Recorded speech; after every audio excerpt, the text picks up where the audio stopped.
சென்னை பெரவள்ளூரில் அருள்மிகு சுந்தரவல்லி சமேத சுந்தரராஜ பெருமாள் திருக்கோயில் அமைந்துள்ளது. இத்திருக்கோயில் நீண்ட நாட்களுக்கு பிறகு புனரமைக்கப்பட்டு திருக்குடமுழுக்கு திருநன்னீராட்டு விழா நடைபெற்றது.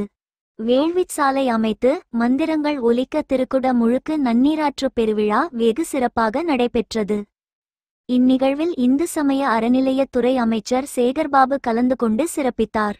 இதில் முன்னாள் சட்டமன்ற உறுப்பினரும் தமிழ்நாடு சேமிப்பு கிடங்கு நிறுவன தலைவர் ப. ரங்கநாதன், பெரம்பூர் ஐ. சண்முகதுரை நாடார், இந்து சமய அறநிலையத்துறை கூடுதல் ஆணையர் விசாரணை ந. திருமகள், இந்து சமய அறநிலையத்துறை கூடுதல் ஆணையர் பொதுமா கவிதா, இந்து சமய அறநிலையத்துறை இணை ஆணையர் திருப்பணி போ. ஜெயராமன், இணை ஆணையர் சென்னை மண்டலம் 1 ஜ. முல்லை, உதவி ஆணையர் சென்னை மண்டலம் 1 க. சிவகுமார், பெருநகர் சென்னை மாநகராட்சி 6வது மண்டல குழு தலைவர் சரிதா மகேஷ்குமார், செயல் அலுவலர் தக்கார் சு. நித்யகலா, அங்காளம்மன் கோவில் செயல் அலுவலர் சண்முகம், அகரம் சி. ஜானகி ராமன், சிட்டி பாபு, அகரம் பழனி, லோகேஷ் ஆகியோர் கலந்து கொண்டனர். கோயில் விமான கலசங்களுக்கு நன்னீர் ஊற்றும் போது மங்கள வாத்தியங்கள் முழங்க ஆன்மீக அன்பர்கள் பெருமாளின் அருளை பெறுவதற்கு 1000த்திற்கும் மேற்பட்டோர் கூடியிருந்தனர்.